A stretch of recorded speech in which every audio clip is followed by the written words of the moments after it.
एक है, इसका पावर कितना है? एक है, इसका पावर एक और इसका पावर एक। जब हमारा चर का पावर एक हो तो वह रैखिक कहलाता है। क्या कहलाता है? रैखिक। यह भी रैखिक समीकरण, यह भी रैखिक समीकरण, और यह दोनों आपस में जोड़ा बना लिया तो हो गया दो चर वाले। देखो दो चर, एक चर दो चर, दो चर वाले रैखिक समीकरण, दो चर वाले रैखिक समीकरण का युग्म, दो चर वाले रैखिक समीकरण का युग्म।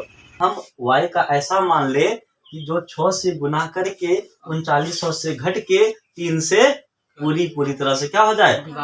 विभाजित हो जाए, कट जाए। अगर विभाजित नहीं होगा दशमलव में आ जाएगा। अब एक मान आया है आपका 500 400, दूसरा जो दशमलव में आ गया तो झमेला हो जाएगा, ग्राफ में उसको आप उतार नहीं सकोगे। इसलिए थोड़ा सा सोच समझ के मान लिया जाता है। इस बार हम मान लेते हैं y का कितना? 300%। 3.1 प्रश्न संख्या 2। इससे पहले हम लोग बना चुके हैं प्रश्न संख्या 1। यह क्या है? एक्सरसाइज 3.1 दो चर वाले रैखिक समीकरण का युग्म को बताता है। किसको? युग्म को। इससे पहले कक्षा 9 में हम पढ़े थे एक चर वाली रैखिक समीकरण। कितना चर? एक चर। दो चर का मतलब होता है इसमें x और y दोनों आएगा। इस तरह के प्रश्न को हम कैसे बनाएंगे? लीनियर इक्वेशन के तहत बनाएंगे, जिसमें हमें एग्जैक्ट डाटा नहीं मांगता है, बस वह निरूपित करने बोलता है। देखो पहला क्या बोला है? बीजगणितीय तथा ज्यामिति। ज्यामिति जब भी बोला तो आपको ग्राफ मांग रहा है। क्या मांग रहा है? ग्राफ। तो पहला काम है इसको बीजगणित रूप में व्यक्त करना, दूसरा काम है इसको ग्राफ में व्यक्त करना। देखिए प्रश्न क्या कहता है? क्रिकेट टीम के एक कोच ने 3900 रुपए में 3 बल्ले तथा 6 गेंद खरीदा। यानी वह 3 बल्ला खरीदता है और 6 गेंद खरीदता है। 3 बल्ला 6 गेंद खरीदता है और वो खरीदा कितना में? 3900 रुपए। 3900 रुपए में खरीदा है। देखिए यहाँ पे ध्यान से, 3 बॉल खरीदा और 3 बल्ला खरीदा, 6 गेंद खरीदा कितना में? 3900। एक बल्ला का कीमत कितना होगा, 6 गेंद का कीमत कितना होगा, हमें नहीं पता।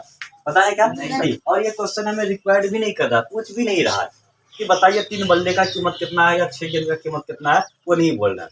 कह रहा है कि जो यहाँ स्टेटमेंट दिया गया है उस स्टेटमेंट को बीजगणितीय रूप में लिख दीजिए।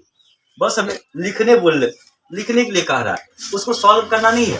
ना तो हमें गेंद की कीमत निकालना है, ना तो हमें बॉल की कीमत निकालना है, दोनों में किसी का कीमत नहीं निकालना है।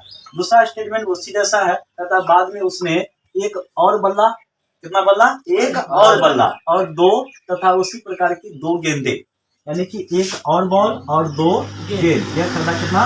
1300 रुपए, है ना। अब इस स्टेटमेंट को कहता है बीजगणितीय रूप में लिखने के लिए, तो उसके लिए हमें क्या करना पड़ता है? हम क्या करेंगे? चर का मान के करेंगे। किसका मान करेंगे? चर। यह देखिए, यह प्रश्न है आपको दो चर वाले रैखिक समीकरण के युग्म का। युग्म का मतलब क्या होता है कि समीकरण का जोड़ा। यह समीकरण पहला होगा, यह समीकरण क्या होगा? दूसरा होगा, है ना। समीकरण का जोड़ा। इस तरह के प्रश्न में हमेशा आपको समीकरण का जोड़ा बनेगा, उससे आप x y का मान निकालोगे और उस मान से आपको ग्राफ बनाना है। इसको कैसे बनाएंगे? चलिए हम लोग सॉल्व करते हैं इसको बनाने के लिए सबसे पहले आप यह देखो कि हमारा इसमें ऐसा कौन सी क्या स्टेटमेंट है जो क्लियर नहीं है या जिसके बारे में हमें जानकारी नहीं है। तो हमें ना तो गेंद की मूल्य पता है, ना तो हमें बल्ले का मूल्य पता है। पता है आपको? नहीं। सिर्फ यह कहा गया, संख्या दिया गया, गेंद की संख्या कितनी है और बल्ले की संख्या कितनी है। तो पहला स्टेटमेंट में गेंद की संख्या कितनी है? 6 और बल्ले की संख्या कितनी है? 3। बल्ले की संख्या 3 है। तो हम क्या करते हैं? हल करते हैं इसको क्या करना है? हल करना है। तो लिखेंगे, माना सबसे पहला किसका जिक्र किया गया है? बल्ले का। किसका जिक्र किया गया है? बल्ले का। तो माना एक बल्ले की कीमत, माना एक बल्ले की कीमत या मूल्य, जो आपको मन करे वो कर सकते हो। हम मान लेते हैं। अब देखिए यहाँ तो वह बताया नहीं मुझे उसका कीमत क्या है, मूल्य क्या है, बताया है? नहीं बताया। तो हम अपना मन से मान लेते हैं उसको क्या? x रुपए। क्या मान लेते हैं सर? x रुपए मान लेते हैं। देखिए अगर हम गेंद को भी x मान ले तो क्या होगा? गेंद को भी x मान ले तो क्या होगा? एक ही मान निकलेगा। अगर चर की संख्या 1 होगी तो एक ही वस्तु का मूल्य निकलेगा और वही वस्तु का मूल्य दोनों में होगा। अब देखो 6 3 9 आर्टिकल खरीद के लाया गया। 3 बल्ला है, 6 क्या है? गेंद है। अगर एक आप चर मानते हैं, दूसरा चर नहीं मानोगे तो एक ही कीमत बाहर आएगा, x का ही सिर्फ मान आएगा ना। और x में आप मान चुके हैं बल्ले की कीमत, यानी जो बल्ला का कीमत होगा वही गेंद का भी कीमत हो जाएगा। इसलिए हमें उसके लिए भी क्या करना पड़ेगा, क्या करोगे, गेंद का कीमत अलग मान लो। आप बल्ला का कीमत माने x माने ना, अब गेंद का कीमत मान लीजिए कुछ और। क्या है कि देखो बल्ला का कीमत अलग होगा, गेंद का कीमत क्या होगा, अलग होगा। क्या एक कीमत में दोनों वस्तु मिलेगा? जितना बॉल का दाम होगा उतना बल्ला का नहीं होगा, जितना बल्ला का होगा उतना बॉल का नहीं होगा। तो मान लेंगे एक गेंद की कीमत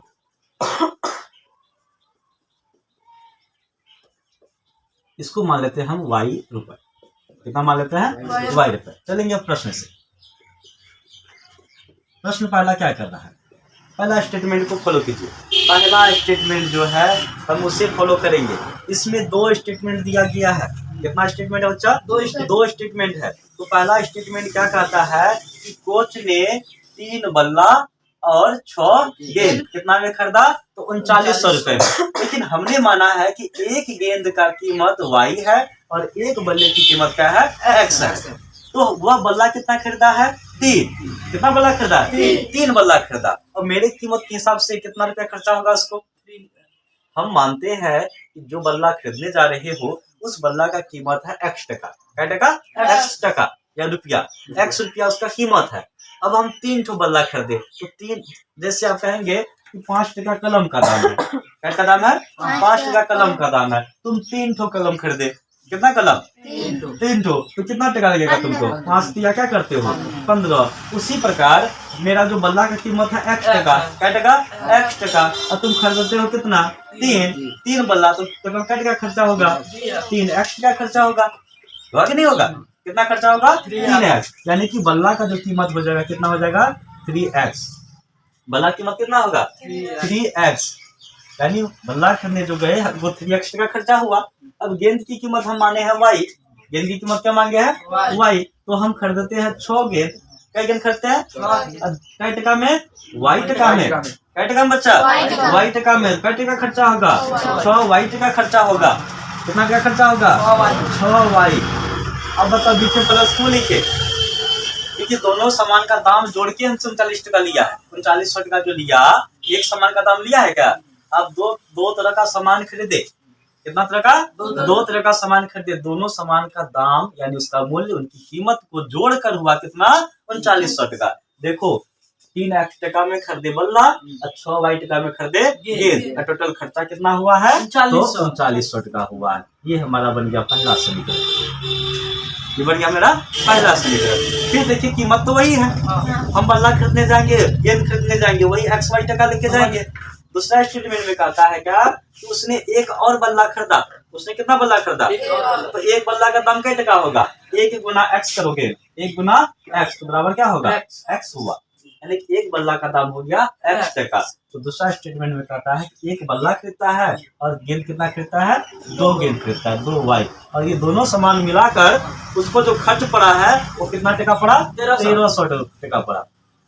इसको मान लेंगे समीकरण 2 हो गया। देखिए हम क्या किए, पहला जो मेरा बीज गणितीय था रूप, उसमें तो हम निकाल चुके हैं। यह बीज गणितीय रूप में आ गया। अब बात यह होती है कि हमें बोला गया ज्यामितीय रूप में व्यक्त करने के लिए। ग्राफ में ज्यामिति का मतलब होता है कि आपको ग्राफ में उतारना है चीजों को। अगर इस तरह का प्रश्न आपको बोर्ड में देगा तो आपको ग्राफ कॉपी मिलेगी, और इस प्रश्न को ग्राफ कॉपी में ही उतारिएगा। क्योंकि आप प्लेन कॉपी में इसको उतारोगे तो ग्राफ आपका टेढ़ा गोचा हो जाएगा। या आपके पास अगर स्केल है तो स्केल की सहायता से इसको बनाइएगा।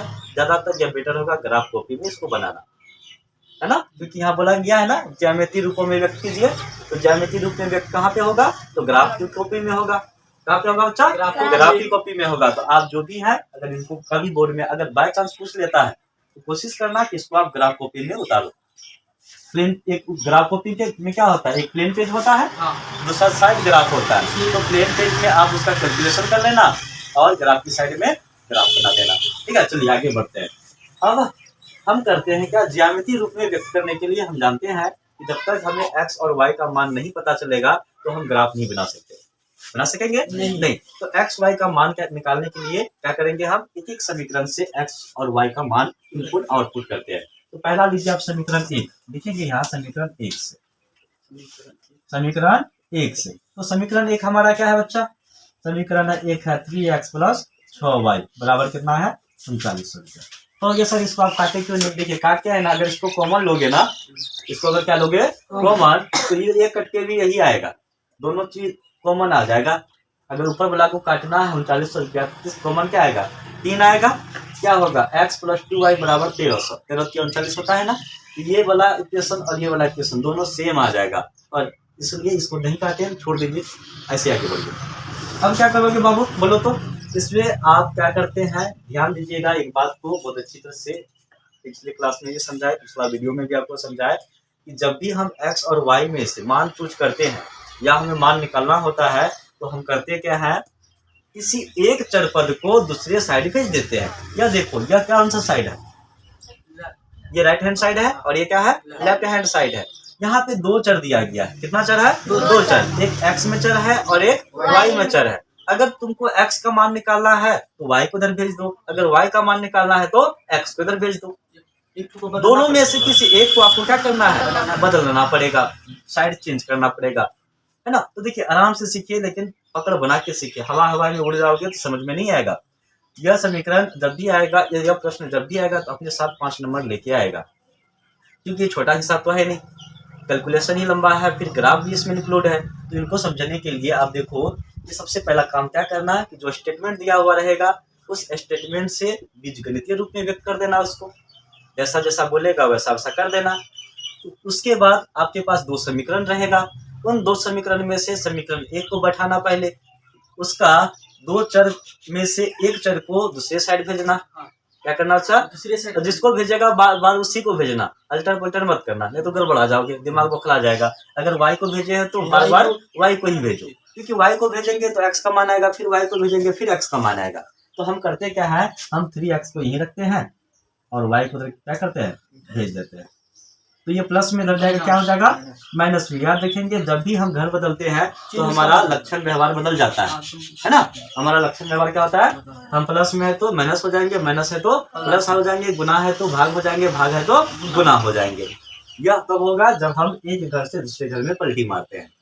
ठीक है, अब यहाँ तक आने के बाद हम करते क्या है, जब हम एक चर को दूसरे साइड भेज देते हैं, उसके बाद आपका काम होता है y का कोई अपना मन से एक मान बैठाने का। अब यहाँ बच्चा, आप यहाँ पे टीचर की आवश्यकता नहीं है, यहाँ पे आपकी दिमाग की आवश्यकता है। यहाँ तुम क्या सोचते हो वो मायने रखता है। अब देखो यहाँ 3900 रुपए है ना, और 6 में हम क्या मान बैठाए कि हमारा एक 3900 1000 में नहीं है, 4 नंबर में डिजिट नहीं आए, छोटा में आए। कितना में आए, छोटा में आए। तो आपको y का कुछ मान बैठा पकड़ना पड़ेगा, y का कुछ मान पकड़ना पड़ेगा। तो हम कहते हैं y बराबर 400 लेने पर, y बराबर कितना लेने पे 400 लेने पे। तो देखिए क्या होगा, 3x बराबर 3900 माइनस 100 गुना कितना हो जाएगा बच्चा 400 हो गया 3x। अब देखो यहाँ x देखिएगा, ये चर और अचर दोनों किस में है, मल्टीप्लिकेशन में, गुना में है। तो x को हम यहाँ रखते हैं और 3 को इधर लाते हैं, तो किसमें बदल जाएगा, भाग में बदलेगा, है ना। क्या बोले, जब भी घर बदलेंगे तो गुना बदलेगा भाग में, भाग बनेगा बदलेगा गुना में, प्लस माइनस में, माइनस किसमें प्लस में।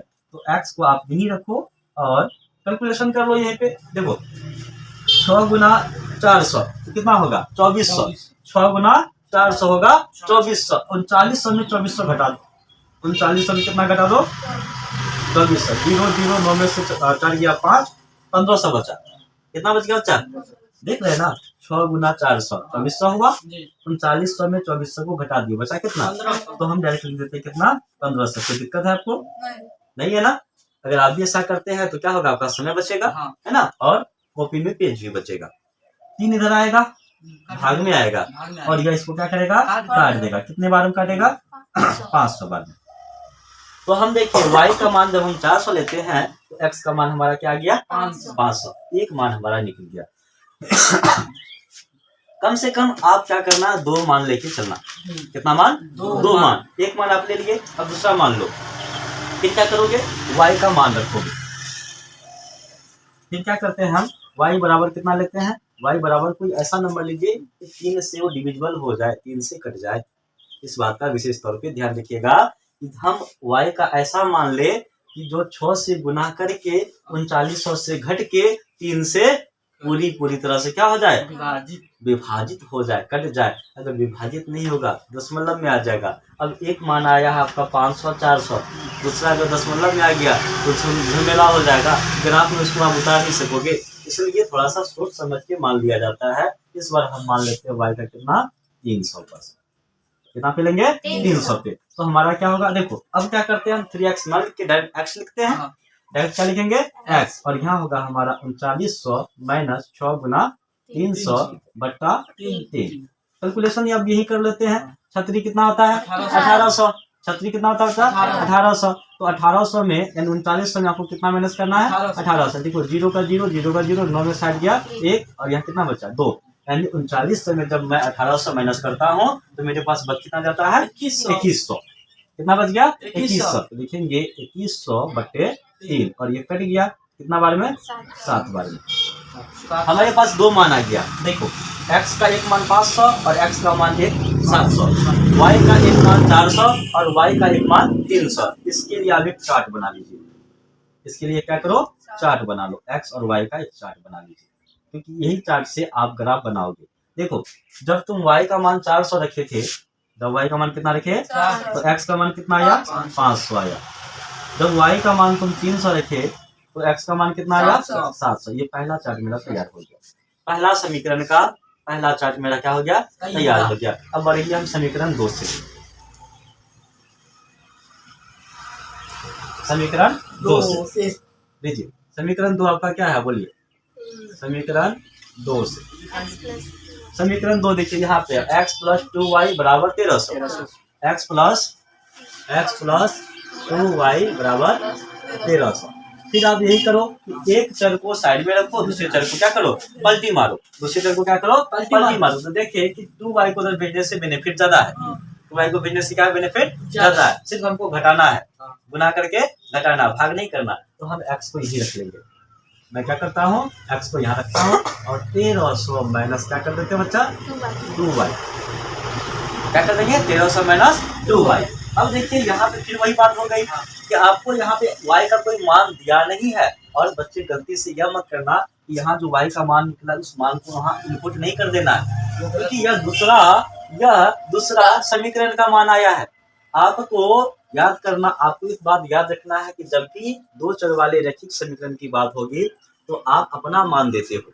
कौन सा मान देते हो अपना मान निकालने के लिए आपको अपना मान देना पड़ता है। तो y का कुछ ऐसा मान दो जिससे हमारा x का मान बाहर आ जाए। देखिए यह क्या है चर पद है, तो y क्या है चर पद है। y का कोई मान बैठाएंगे तो वह संख्या में जाएगा, 2 से गुना करके 13 से वो क्या होगा घट जाएगा। तो y का कुछ मान दीजिए। y का मान अगर हम ले लेते हैं 500, कितना ले लेते हैं y बराबर हम ले लेते हैं 500। तो यह कैलकुलेशन क्या होगा, देखिए कैलकुलेशन इसका हो जाएगा x बराबर 1300 माइनस 2 गुना 500, 2 गुना y का मान 500 रखेंगे तो 2 गुना 500, 500 गुना 2 कितना होगा 1000, और x का मान बाहर कितना आ जाएगा 1300 में 1000 गया तो आया कितना 300 आया।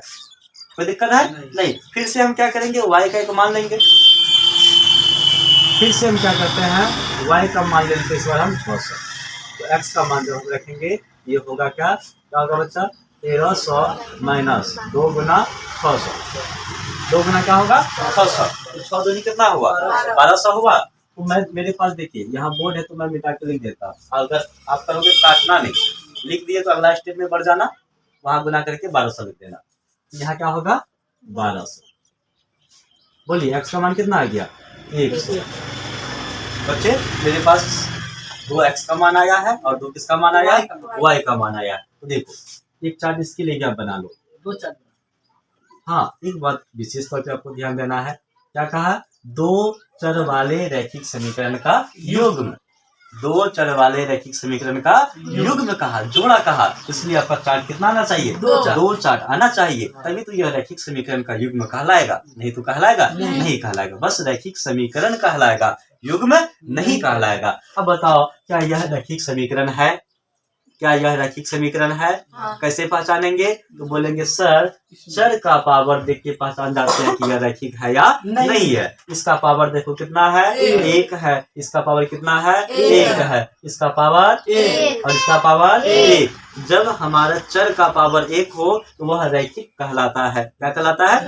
रैखिक। यह भी रैखिक समीकरण, यह भी रैखिक समीकरण, और यह दोनों आपस में जोड़ा बना लिया तो हो गया दो चर वाले, देखो दो चर, एक चर दो चर, दो चर वाले रैखिक समीकरण, दो चर वाले रैखिक समीकरण का युग्म, दो चर वाले रैखिक समीकरण का युग्म, है ना। तो ये हुआ हमारा दो चर वाले रैखिक समीकरण का युग्म। हमारे पास देखिए यहाँ मान क्या आया है, बोलिए। जब हम y का मान कितना लिए थे? 500। तो x का मान कितना आया था? 300 आया। जब हम y का मान लिए 600 तो x का मान कितना आया? 100। अब समस्या ये बात पैदा हो गया, कहोगे सर x और y का मान तो हमारा 100 से 500, 500, 400, 600 ऐसे आया है, तो हम फिर ग्राफ में कैसे लिखेंगे? हम इसे ग्राफ में निरूपित कैसे करेंगे? देखिए, हमारा मान अगर दशमलव में आता तो हम दशमलव का मान बैठाते, अगर हमारा मान 10 का गुणज में आता तो 10 का गुणज में बैठाते, अगर हमारा मान 1 2 3 4 5 6 7 8 में आता तो वो मान बैठाते। यहाँ हमारा जो मान आया है सारा का सारा मान देखिए 100 का गुणज का है। 100 से सभी संख्या कट जाएगी, 100 से 100 कट जाएगा, 100 से 300, 400, 500, 600, 700 सारा क्या होगा? कट जाएगा। तो हम ग्राफ जो लेंगे शुरुआत कहाँ से करेंगे? 100 से। कहाँ शुरू करेंगे? 100 से। चलिए अब इसको ज्यामिति रूप देते हैं। कैसा रूप देते हैं? ज्यामिति रूप देते हैं। तो ज्यामिति रूप देने के लिए आपको क्या चाहिए? तो एक ग्राफ चाहिए। क्या चाहिए बच्चे? ग्राफ चाहिए। चलो इधर हमारा क्या होता है? x होता है, इधर x डैश होता है, मतलब हुआ माइनस वाला। क्या होगा बच्चे? माइनस वाला। ये धनात्मक और ये ऋणात्मक, ये धनात्मक और ये ऋणात्मक, ये हुआ y और ये हमारा क्या? y dash. अधिकतम देखिए कहाँ तक गया है बाबू? 700। अधिकतम गया है हमारा 700 तक। कहाँ तक गया है? तो हम 100 से काउंट करके कहाँ तक जाएंगे? तो 100, 200, 300, 400, 5, 6 और यहाँ आया हमारा कितना? 700। ऊपर भी लिख लो, 700 तक लिख लो।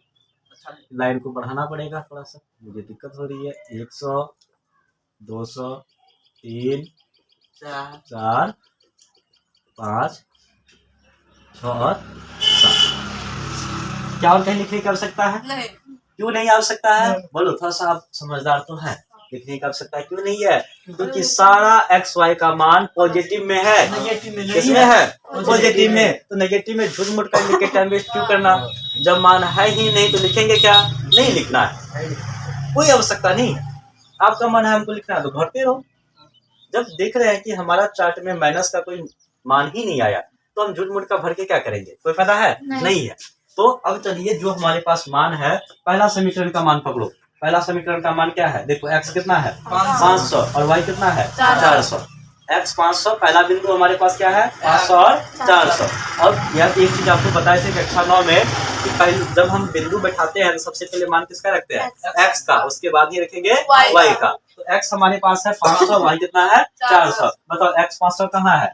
यहाँ पे दिखा, और y 400 कहाँ है? यहाँ दिखा। तो इसको ग्राफ में आप इस तरह से मिलाओगे 500 के सामने से, और यहाँ एक बिंदा दे दो। और यह किसके लिए है? यह है 500 के लिए और 400 के लिए। हो गया। दूसरा हमारा क्या है? x 700 है, y कितना है? 300। तो 300 कहाँ है बच्चा? इसी जगह पे है। और 700 कहाँ है? इसी जगह पे है। तो यहाँ से हम कर देंगे 700। ये किसके लिए है? ये 700 और 300 के लिए। अब दूसरा हो गया। इसको आप यह भी कर सकते हैं क्या कि इस लाइन को मिलाकर इसके ऊपर इसका जो समीकरण है समीकरण को लिख दीजिए। समीकरण क्या है? 3x + 6y = पहला समीकरण। ये है हमारा 3x + 6y = 3900। पहला समीकरण लिख दोगे तो और अच्छी बात है, उनको पता चलेगा कि किस समीकरण का बिंदु है। दूसरा में आइए, x कितना है? 300 और y कितना है? 500। तो x हमारा 300 और y कितना है? 500। तो देखो 500 की लाइन पे ये आया, यहाँ पे आया ना। तो इस जगह पे हमारा कितना हुआ? x हुआ 300 और y कितना हुआ? 500। देखो अगर आपके पास दो अलग अलग कलर की कलमें हैं, ब्लू और ब्लैक, तो आप उनका भी यूज कर सकते हैं। लाल नहीं चलाना। x फिर देखिए x कितना है? 100 और y कितना है? 600। x हमारा 100, y कितना है? 600। तो इस जगह पे आया, और ये लाइन क्या होगा? इस तरह से जाएगी कि नहीं जाएगी? और ये बिंदु कितना हुआ 100 और 100। एक बच्चा याद करो, पहला समीकरण का लाइन भी इसी में है और दूसरा समीकरण का लाइन भी इसी में चढ़ गया, या दूसरा समीकरण का लाइन ये चढ़ा, देखिए दोनों मिल गया। और आपको एक बात बताया गया था पिछली क्लास का वीडियो में आपको यह बात बताया गया पार्ट 1 में कि जब एक रेखा दूसरी रेखा पे चढ़ जाती है, एक रेखा दूसरी रेखा पे क्या होती है चढ़ जाती है, तो उसे क्या कहा जाता है संपाती रेखा कहा जाता है। क्या कहा जाता है संपाती। यह क्या हो गया संपाती हो गया। जो संपाती होता है उसके कितने हल होते हैं अनेकों हल होते हैं। जो संपाती होंगे उनके हल कितने होंगे अनेकों होंगे। तो जब इस तरह का प्रश्न आपके सामने आए ये उसका सोल्यूशन है। आपको पहले बीजगणितीय रूप में उसको व्यक्त करना है, उनके बाद आपको उसका ग्राफ रूप में व्यक्त करना है, तब जाके आपको टोटल मार्क्स मिलेगा, नहीं तो नहीं मिलेगा। सिर्फ बीजगणितीय छोड़ दोगे तो आधा नंबर गायब हो गया आपका। ग्राफ कंप्लीट करता है पूरे 5 नंबर का। ठीक है, तो चलिए इसको नोट कीजिए, फिर हम लोग बढ़ते हैं अगले क्वेश्चन की तरफ।